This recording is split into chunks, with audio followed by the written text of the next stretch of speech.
यसू का सलीब पर चढ़ाया जाना और दफनाया जाना। मत्ती 27, मरकुस 15, लूका 23, यूहन्ना 19।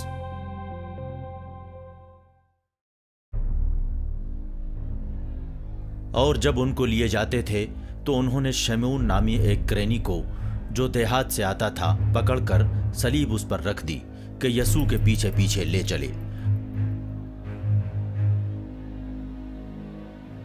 और लोगों की एक बड़ी भीड़ और बहुत सी औरतें जो उनके वास्ते रोती पीटती थीं, उनके पीछे पीछे चलीं। यसू ने उनकी तरफ मुड़कर कहा, ऐ यरूशलेम की बेटियों, मेरे लिए न रो, बल्कि अपने और अपने बच्चों के लिए रो, क्योंकि देखो वो दिन आते हैं जिनमें कहेंगे, मुबारक हैं बांझें और वो रहम जो बार-बार न हुए, और वो पिस्तान जिन्होंने दूध न पिलाया। और वो 2 और बदकार आदमियों को भी साथ लिए जाते थे ताकि उनके साथ कत्ल किए जाएं। और फिर वो उस जगह पहुंचे जो गुलगुता यानी खोपड़ी की जगह कहलाती है, और पित्त मिली हुई मैं उन्हें पीने को दी, मगर उन्होंने उसे चख कर पीने से इनकार कर दिया। जब वो उस जगह पर पहुंचे जिसे खोपड़ी की जगह कहते हैं, तो वहां उन्हें और उन 2 बदकारों को भी मसलूब किया, एक को दाहिनी तरफ, दूसरी को बाईं तरफ। यसू ने कहा, ऐ बाप, इनको माफ कर, क्योंकि ये जानते नहीं कि क्या करते हैं। और उन्होंने उनके कपड़ों के हिस्से किए और उन पर कुरा डाला। जब सिपाही यसू को मसलूब कर चुके तो उनके कपड़े लेकर 4 हिस्से किए, हर सिपाही के लिए एक हिस्सा, और उनका कुर्ता भी लिया। ये कुर्ता बिन सिला सरासर बुना हुआ था, इसलिए उन्होंने आपस में कहा, इसे फाड़े नहीं, बल्कि इस पर कुरा डालें, ताकि मालूम हो कि किसके हिस्से में आता है। ये इसलिए हुआ कि वो नविश्ता पूरा हो जो कहता है कि उन्होंने मेरे कपड़े बांट लिए और मेरी पोशाक पर कुरा डाला। चुनाचे सिपाहियों ने ऐसा ही किया। जब उन्होंने उनको मसलूब किया, उस वक्त पहला पहर गुजर चुका था। पिलातुस ने एक कतबा लिखकर सलीब पर लगा दिया। उसमें लिखा था, यसू नासरी, यहूदियों का बादशाह। उस कतबे को बहुत से यहूदियों ने पढ़ा, इसलिए कि वो मकाम जहां यसू को मसलूब किया गया शहर के नजदीक था, और वो इब्रानी, लातीनी और यूनानी जुबानों में लिखा हुआ था। इसलिए यहूदियों के सरदार काहिनों ने पिलातुस से कहा, यहूदियों का बादशाह न लिखो, बल्कि ये लिखो कि इसने कहा, मैं यहूदियों का बादशाह हूं। पिलातुस ने जवाब दिया, मैंने जो लिख दिया वो लिख दिया। राह चलने वाले सर हिला हिला कर उन पर लानतान करते और कहते थे, वाह, इबादत गाह के ढाने वाले और 3 दिन में बनाने वाले, सलीब पर से उतरकर खुद को बचा। इस तरह सरदार काहिन भी फकीहों के साथ मिलकर आपस में ठट्टे से कहते थे, इसने औरों को बचाया, अपने आप को नहीं बचा सकता। इस्राएल का बादशाह मसीह अब सलीब पर से उतर आए ताकि हम देखकर ईमान लाएं। और जो उनके साथ मसलूब हुए थे वो भी उन पर लानतान करते थे। फिर जो बदकार सलीब पर लटकाए गए थे उनमें से एक यूं ताना देने लगा, क्या तू मसीह नहीं? तू अपने आप को और हमको भी बचा। मगर दूसरे ने उसे झिड़क कर जवाब दिया, क्या तू खुदा से भी नहीं डरता? हालांकि उसी सजा में गिरफ्तार है, और हमारी सजा तो वाजिबी है, क्योंकि अपने कामों का बदला पा रहे हैं। लेकिन इन्होंने कोई बेजा काम नहीं किया है। फिर उसने कहा, ऐ यसू, जब आप अपनी हुकूमत में आएंगे तो मुझे याद कीजिएगा।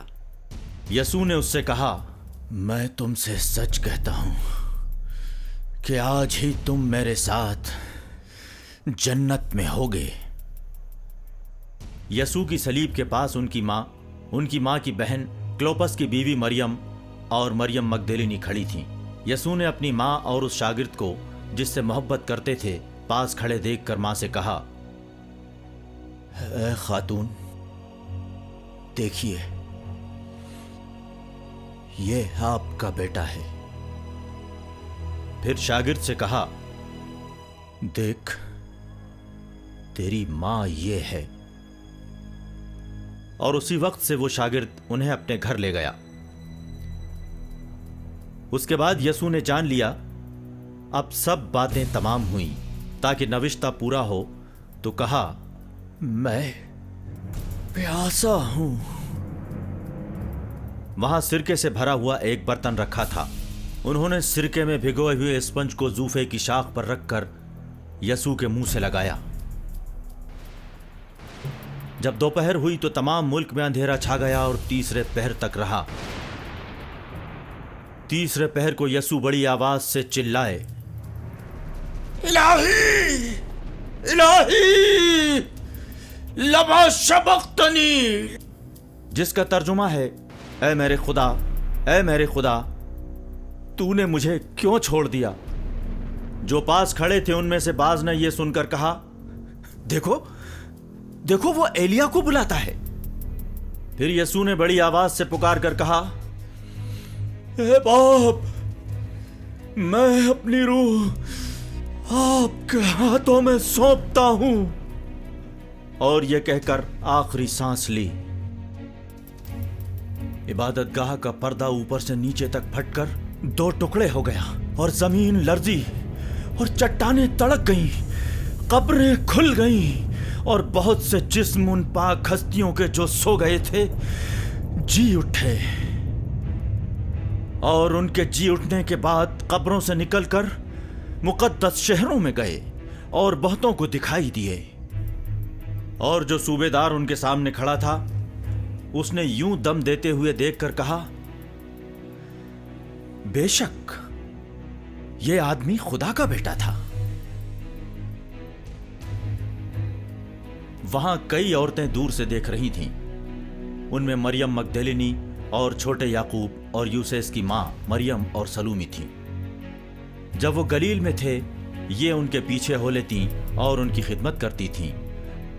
اور بھی بہت سی عورتیں تھیں جو ان کے ساتھ یروشلم میں آئی تھیں. وہ تیاری کا دن تھا. یہودیوں نے پلاطس سے درخواست کی کہ ان کی ٹانگیں توڑ دی جائیں اور لاشیں اتار لی جائیں تاکہ سبت کے دن صلیب پر نہ رہیں، کیونکہ وہ سبت ایک خاص دن تھا.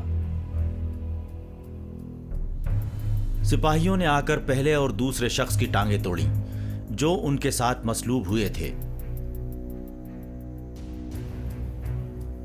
لیکن جب انہوں نے یسوع کے پاس آ کر دیکھا کہ وہ مر چکے ہیں تو انہوں نے ان کی ٹانگیں نہ توڑیں. مگر ان میں سے ایک سپاہی نے بھالے سے ان کی پسلی چھیدی اور فی الفور اس میں سے خون اور پانی بہہ نکلا. یہ باتیں اس لیے ہوئیں کہ نوشتہ پورا ہو، اس کی کوئی ہڈی نہ توڑی جائے گی. پھر ایک اور نوشتہ کہتا ہے، جسے انہوں نے چھیدا اس پر ہی نظر کریں گے. جب شام ہو گئی تو اس لیے کہ تیاری کا دن تھا جو سبت سے ایک دن پہلے ہوتا ہے، ارمیتھیا کے رہنے والے یوسف جو عزت دار مشیر اور خود بھی خدا کی بادشاہی کے منتظر تھے، انہوں نے جرت سے پلاطس کے پاس جا کر یسوع کی لاش مانگی. پلاطس کو تعجب ہوا کہ وہ اتنی جلد مر گئے. پھر صوبیدار کو بلا کر اس سے پوچھا کہ ان کو مرے ہوئے دیر ہو گئی. جب صوبیدار سے حال معلوم کر لیا تو لاش یوسف کو دلا دی. اور نکودیمس بھی آئے. یہ وہی تھے جو ایک رات یسوع سے ملنے آئے تھے. وہ اپنے ساتھ 50 سیر کے قریب ایلوویرا اور عود ملا ہوا لائے. انہوں نے یسوع کی لاش لے کر اسے سوتی کپڑے میں خوشبودار چیزوں کے ساتھ کفنایا، جس طرح کے یہودیوں میں دفن کرنے کا دستور ہے. اور جس جگہ وہ مصلوب ہوئے وہاں ایک باغ تھا، اور اس باغ میں ایک نئی قبر تھی جس میں کبھی کوئی نہ رکھا گیا تھا.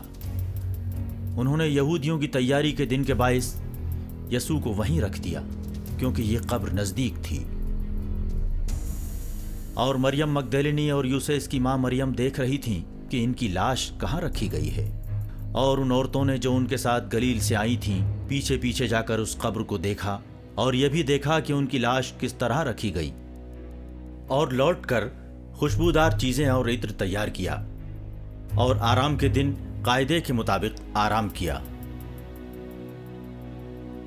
दूसरे दिन जो तैयारी के बाद का दिन था, सरदार काहिनों और फरीसियों ने पिलातुस के पास जमा होकर कहा, खुदावंद, हमें याद है कि उस धोखेबाज ने जीते जी कहा था कि मैं 3 दिन के बाद जी उठूंगा।